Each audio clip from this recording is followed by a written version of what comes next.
กันล่ะไปกันไปกันไหมเรื่อยไหม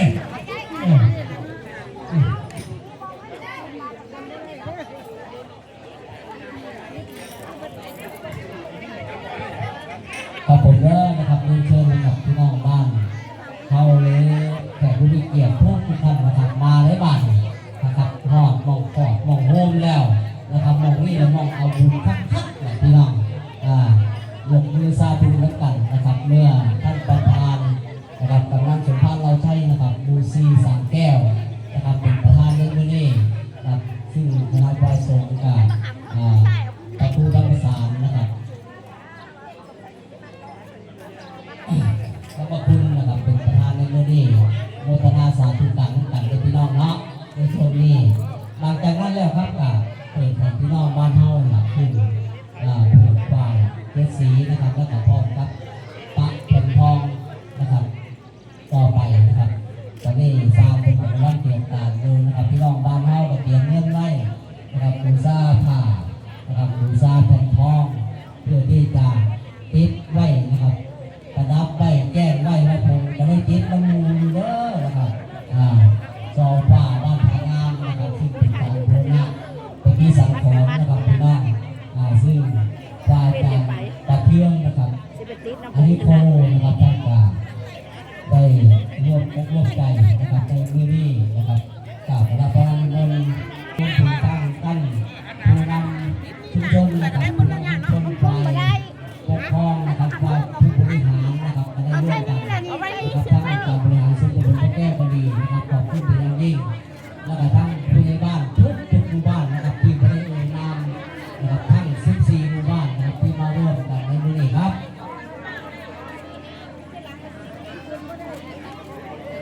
หลายๆคนเนาะคุณพ่อคุณแม่มาร่วมใจกันนะครับผู้ละ5 บาท10 บาทน่ารับอย่าเฝ้าเมื่อเด้อรับเหมือนบนสักวันนะครับในมื้อนี้นะครับหลังจากที่รับเรียบร้อยแล้วกันเบิ่งนักกันนะครับพี่น้องว่าการยกศาลาซึ่งพี่น้องบ้านเฮากับหลายปีนะครับที่บ่เห็นแบบนี้นะครับบางคนเกิดมาก็เป็นเห็นจักเทื่อนะครับยกคือแล้วเพื่อเดียวนี่นะครับหลังจากที่ก่อสร้างหรือว่าดำเนินการทางใต้ดินแล้วนะครับแล้วก็ได้นำเทนนะครับมายกนะครับผู้ยกที่เป็นเจ้าภาพในเมื่อนี้นะครับจะได้ประกาศแจ้งให้พี่น้องทราบตามลำดับต่อไปนะครับซึ่งโอกาสนี้ครับพี่น้องที่มีศรัทธาและพี่น้องเนาะอยากที่จะร่วมนะครับทำบุญติดป้ายไว้นะครับนี่ท่านประธานในนะครับท่านประธานสมภารเราชัยเราติดไว้ข้างใดเนาะครับกับหัวบอกนะเบอร์นิ่งนะครับข้างโซฟานะครับเราไปพร้อมกับสีอย่างทุกอย่างสีรุ่งตัวง่ายของการธรรมชาติทุกฝากทุกหมดเป็นสีหน้านวลเนาะดังนั้นการขออนุญาตนะครับพี่น้องบ้านเฮานะครับทุกท่านครับ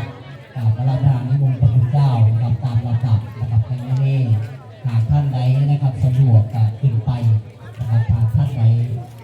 บ่สะดวกบ่เป็นยังนะครับผู้คนใดก็ได้ซึ่งโอกาสนี้พี่น้องบ้านเฮาได้เช่นกันนะครับอยากที่จะร่วมกับจะอื่นแน่ที่เราเรียกของใบไม่นานเลยพี่น้องบ้านเฮาเนาะที่มาร่วมกันหลายหมู่บ้านนะครับบ้านใกล้ชิดติดกันนี่แหละนะครับเป็นเห็นหน้าเห็นตากันตลอดนะครับเป็นงานครับเป็นเชิญครับคุณพ่อครับเอาฝ่าย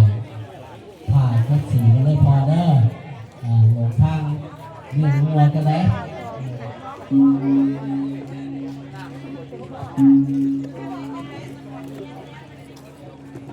ท่านบริหารจ่าว่าที่ไหนเขาจะมีจากพระราชทานนิมนต์นะครับมานี่นะครับยก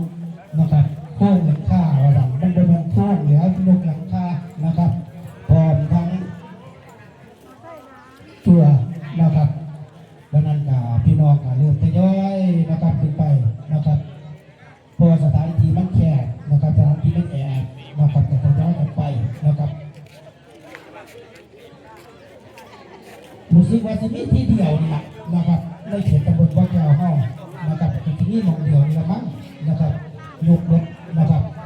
เครื่องมุ่งแล้วยกพร้อมกันเลยนะครับว่าจะเป็นว่าจะเป็นตัวนะครับเครื่องมุ่งนะครับเป็นของขอกราบเรียนเชิญนะครับพี่น้องนะครับผู้ที่มานะครับเริ่มทยอยกันขึ้นไปนะครับผู้พระอาจารย์คนมาที่หลังนะครับพระอาจารย์ในวินนะครับบ้านพันไก่นะครับบ้านพันไก่สุดเขียนไส้แดงคนเลยมาที่หลังงูสัตว์คนว่ามาซากันดีก็มาเลยพระอาจารย์เป็นมาซากันดีก็มานะครับบ้านพันไก่เนี่ยสุดเขียนไส้แดงเอานางรำพร้อมแล้วบอกนางรำนางรำเอาเขาที่มาเนี่ยนางรำนั่นน่ะไปประจำที่มาเนี่ยนางรำผูกแล้วก็ไปประจำที่เพื่อจะได้บำเพ็ญไปผูกไปร่างกายก็ได้เพื่อเดียวได้10 ปีก็โอ้มัน10 ปีด้วยตั้งแต่เกิดมาเขาจะเห็นนี่แหละ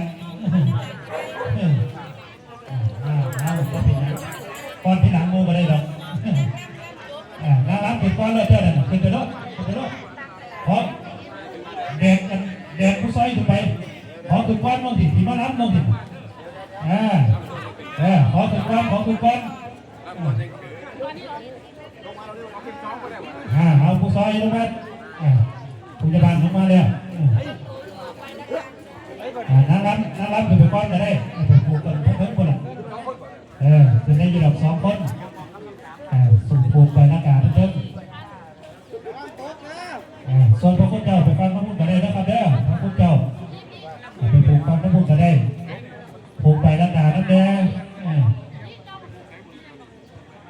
อเพื่อที่ได้นั่งรับกับเตรียมพร้อมไว้นะครับพร้อมระหว่างนั่งรับเนี่ยเอาเปิดเพลงเด้อบัดนี้นะ1 2 3ก่อนลงมา